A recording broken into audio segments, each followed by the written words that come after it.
All right, I got three random mixing tips for you guys today. The first one is about how to locate a problem when you hear it, and the second one is a method for dealing with problems when you find them, and the third one is one of my favorite new EQ tricks. And if you stick around to the end, I'll tie them all together for you with a nice bow on top. So let's get on into it.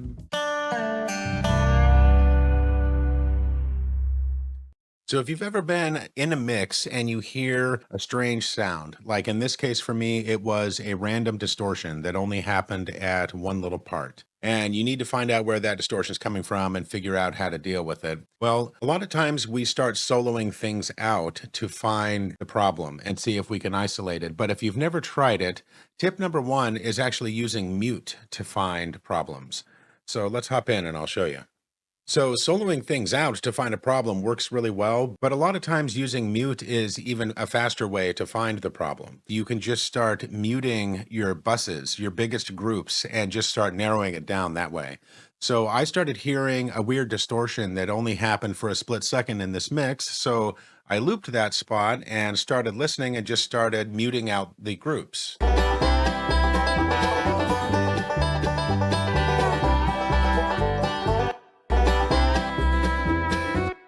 I mute out the fiddle group, the mandolin group, and then the banjo group. And when I got to the bass group and I muted that bus, the problem went away. So now I know that the problem is somewhere in the bass bus.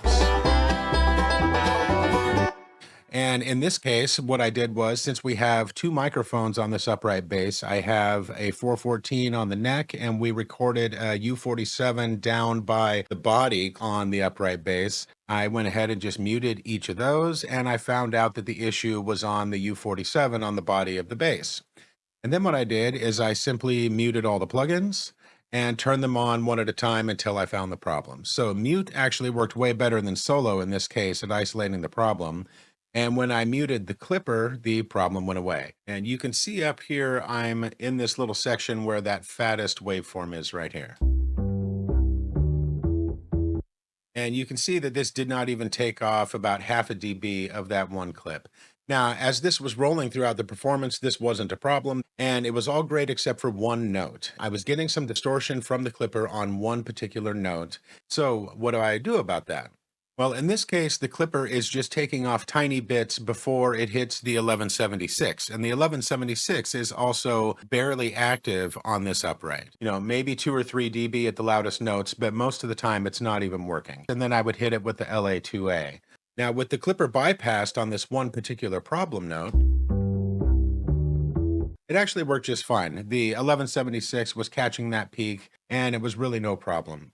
And that leads me to tip number two. The simplest and easiest way to deal with this was to automate the clipper to turn off for that one note. Now, if you don't know how to automate plugins in your DAW, you should totally look that up because it's a really, really powerful tool.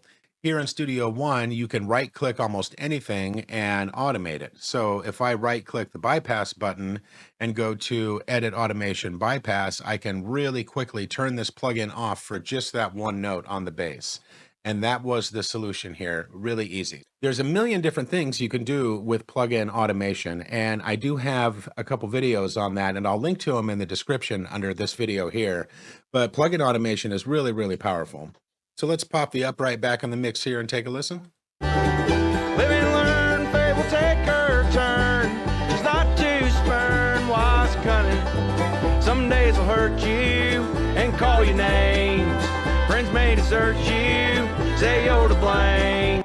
This is a really cool song that I've been mixing that we recorded over at Tower Station. And if you guys haven't seen the Tower Station studio tour, I'll leave that link under the description as well, because that's a really neat studio. And it was really cool working on this project, helping record this song. The banjo in this song being bluegrass, we want it nice and spiky and transient, but we want to keep those transients under control.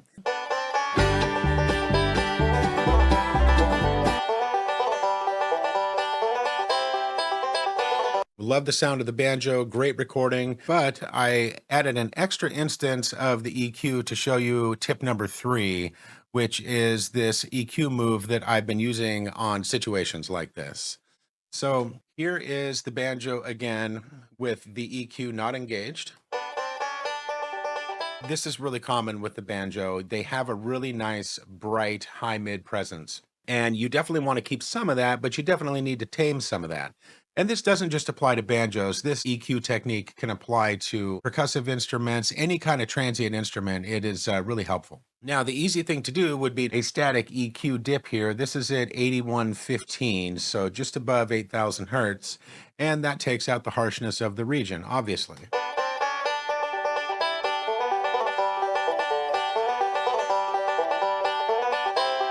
And that's simple and easy, and that works great. But what I wanted to show you is the idea of combining the static EQ dip with some upwards expansion in the same region to recover some of those transients, to let them through, because that's a really important part of the banjo, and a static EQ move is not always the best thing. We could also use a dynamic EQ to just compress this region, but it's a completely different sound if you use the dynamic EQ to do upwards expansion in the same region. So here it is with the transients being enhanced by the upward expansion.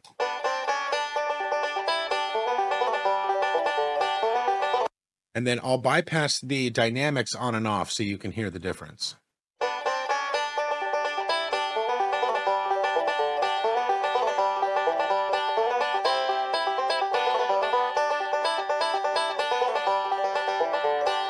And I did adjust the threshold on the dynamics so it would engage a little more. And then you can play around with the range and how much of this you want to increase.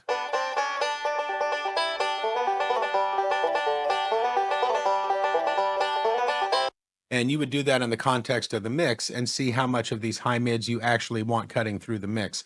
But the difference of doing it this way, as opposed to just downwards dynamic EQ compression in this region or a static move, is this enables the brightness of the transients to peak through that maintain the natural feel of a banjo. Instead of just dulling out that region, I'm actually dulling out the region and then enabling the dynamics back into that area. And it's a much more natural feel, and it's a much more natural way to keep the harsh high mids under control on something like a banjo. Now, this also works really good on hi-hats, cymbals, mandolins, acoustic guitars, and it doesn't have to be the high mids. That's typically where I find it the most useful. But using dynamic EQ as upwards expansion instead of downwards compression is an opposite approach with a different result. So I just wanted to share that. It's a really neat technique. So what do all of these three techniques have in common, and where do they intersect? Well, an EQ move like this with the upwards expansion, you could also automate that move. That doesn't have to be on the entire song.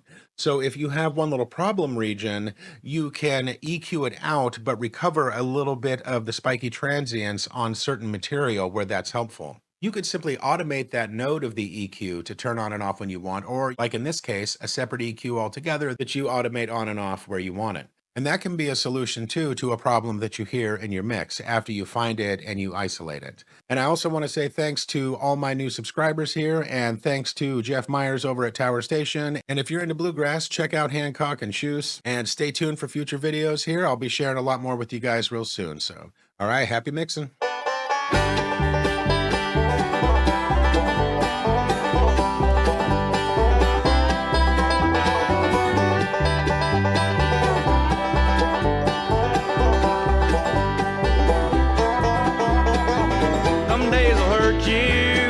Call your names, friends may desert you, say you're to blame. The death of virtue, hard to explain. Why do you lie?